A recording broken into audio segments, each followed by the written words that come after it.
આવા એક માનસિક સંકલ્પ, એક માનસિક સમર્પિત બુદ્ધિનું નામ છે વંદન. વંદન એ કેવલ મસ્તક ઝુકાવવાની પ્રક્રિયા નથી, પણ વંદન એ હૃદય ઝુકાવવાની પ્રક્રિયા છે. અને જ્યાં સુધી આપણી બુદ્ધિમાં નમ્રતા નહીં હોય, દીનતા નહીં હોય, ત્યાં સુધી વંદન અધૂરું છે.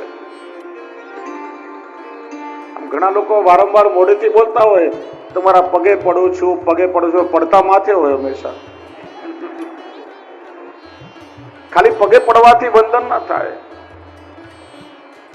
અભિમાન, અહંકાર અને વિકાર એ માણસના મસ્તક પર રાખેલો બોજ છે. અને એ બોજ જ્યારે છૂટે ત્યારે પ્રભુને સમર્પણ થાય.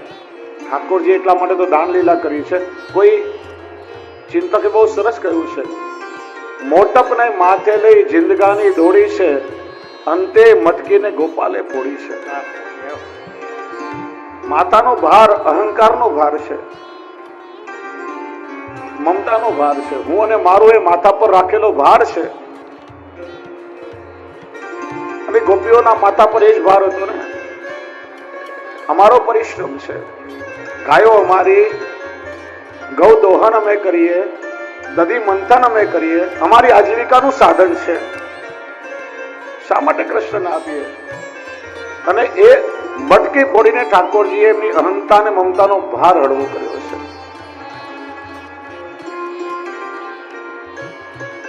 એટલા માટે વંદન ત્યારે જ થાય કે જ્યારે હૃદયપૂર્વક સમર્પણ થાય.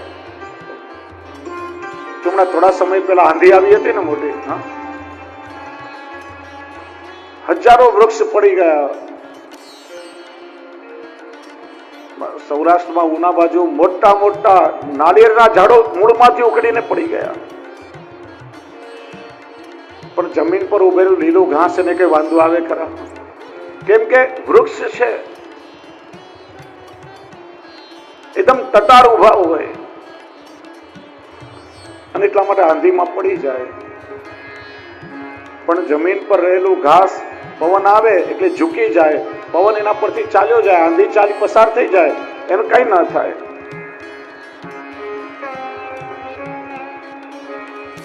એમ જયારે ઠાકોરજીની કૃપાનો અનુભવ થાય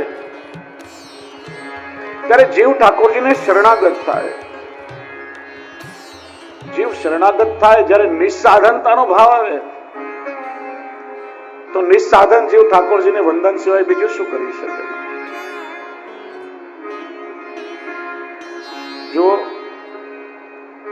હંમેશા નિસ્સાધનતાનો ભાવ રાખવો. આપણે જીવ નિસ્સાધન છીએ અને આપણે જેને ચરણ પકડ્યા છે પ્રભુ સર્વ સમર્થ છે. માટે જીવ સ્વ બળે ન તરી શકે, પણ જીવ પ્રભુના કૃપા બળે તરી શકે. પુષ્ટિ જીવોને સ્વબળ નથી, સાધન બળ નથી, સામર્થ્ય બળ નથી. આ પુષ્ટિ જીવો કેવલ પ્રભુના આશ્રય બળે અને કૃપા બળે જીવતા હોય છે. જીવને ભરોસો છે કે આપણે જેના ચરણ પકડ્યા છે એ આપણના ભવસાગરને તારવા માટે સમર્થ છે.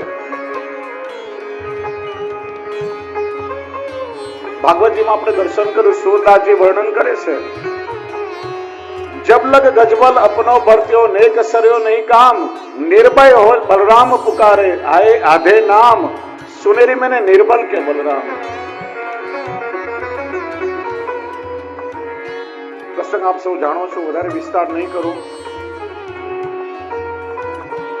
ગજરાજ જયારે સરોવરમાં સ્નાન કરવા આવ્યો ત્યારે કાળ રૂપી મગરમચ્છ છે એનો પગ પકડી લીધો.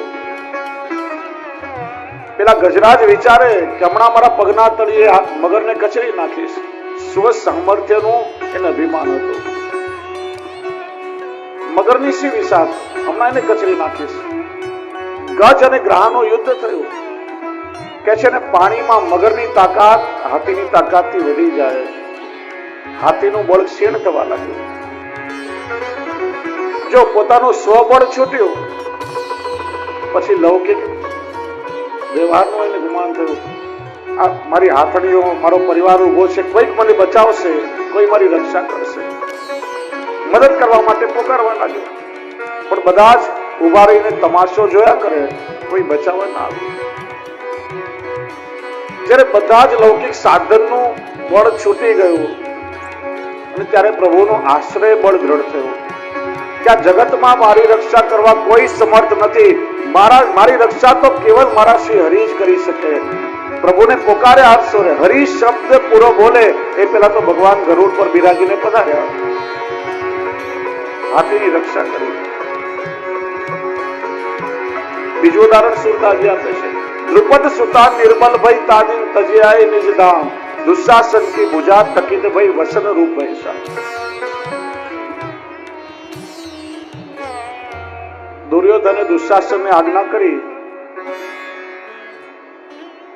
દુશાસન જેની ભુજાઓમાં 1000 હાથીનું બળ હતું, વસ્ત્ર ખેંચવા લાગ્યો અને દ્રૌપદીને લૌકિક વ્યવહારનો આશ્રય હતો. આ સભા સામાન્ય સભા નથી. મોટા મોટા રથી, મહારથી, અતિરથીઓ બેઠા છે. પિતામહ ભીષ્મ, કુલગુરુ કૃપાચાર્ય, ગુરુ દ્રોણાચાર્ય, અશ્વત્થામા, વિદુરજી, ધૃતરાષ્ટ્ર, 100 કૌરવ, પાંડવ, મોટી મહાસભા છે. આમાંથી કોઈક મારી આબરૂ ચોક્કસ બચાવશે, કોઈ મારી લાજ બચાવશે. ખોડો પાથરીને આજીજી કરતી રહી. હસ્તિનાપુરની કુલવધુની લાજ લૂંટાડી છે, કોઈ બચાવો. બધા જ નતમસ્તક થઈને બેસી રહ્યા. પણ જ્યારે બધા જ લૌકિક વ્યવહારોનો આશ્રય છૂટ્યો અને જ્યારે ભગવદ આશ્રય કર્યો, નિસાધન બની, મારી રક્ષા તો કેવલ મારા શ્યામ સુંદર કરી શકે, બીજા કોઈનું સામર્થ્ય નથી. ત્યારે ક્ષણ માત્રમાં ઠાકોરજી દ્વારકાથી હસ્તિનાપુર પ્રગટ થઈ ગયા. દુશાસન થાકી ગયો, જેના બાવડાઓમાં 1000 હાથીનું બળ, એ પણ થાકી ગયો. વસન રૂપ ભય સામ, જાણે ભગવાન વસ્ત્રના રૂપમાં પોતે પ્રગટ થયા હોય એમ દ્રૌપદીની લાજ પ્રભુએ રાખી છે. અને એટલા માટે વૈષ્ણવ વિશ્વાસ રાખો. આપણો હાથ જેને પકડ્યો છે એ ઠાકોરજીએ શ્રી વલ્લભને વચન આપ્યું છે કે શ્રી વલ્લભ, એકવાર તમે જે જીવનો હાથ પકડીને મારા હસ્તમાં સોંપશો એનો ક્યારેય નહીં છોડું. પ્રભુ વચનથી બંધાયા છે. ગ્રહી સોંપત શ્રી ગોવર્ધનનાથ. શ્રી મહાપ્રભુજી આપણું મિલન ઠાકોરજીની સાથે કરાવ્યું છે. જો આ ભક્તિ માર્ગમાં બેનો ભરોસો હંમેશા રાખવો. એક તો માધ્યમ કે જેના થકી આપણને પ્રભુ મળ્યા હોય, જેના થકી આપણા ભાવનું પોષણ થયું હોય, જેના થકી આપણા હૃદયમાં ભક્તિ પ્રગટી હોય, જેના માધ્યમથી આપણે ભક્તિ માર્ગે ગયા હોઈએ,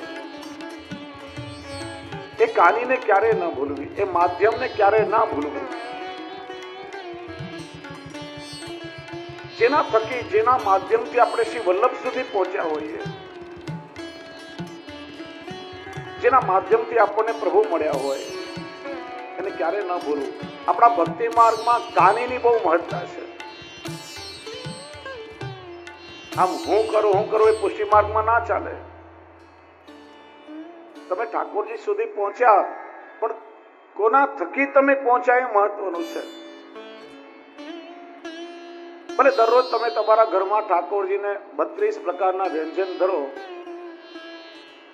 પણ જ્યાં સુધી તમે શ્રી વલ્લભની કહાની નથી આપતા ત્યાં સુધી અરોગવો તો દૂર, ઠાકોરજી એ સામગ્રીમાં દ્રષ્ટિ પણ નથી કરતા. આપણે ત્યાં કહાનીની બહુ મહત્તા છે. તમે શું ધરો છો એ મહત્વનું નથી, કોની આડીથી ધરો છો એ મહત્વનું છે. જ્યાં તમે ઠાકોરજીને 56 ભોગ કર્યા,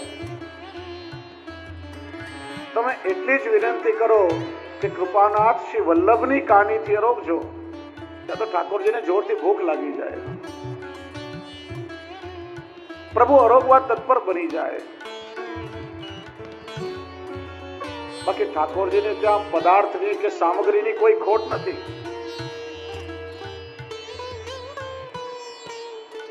હું કરો એમ નહીં.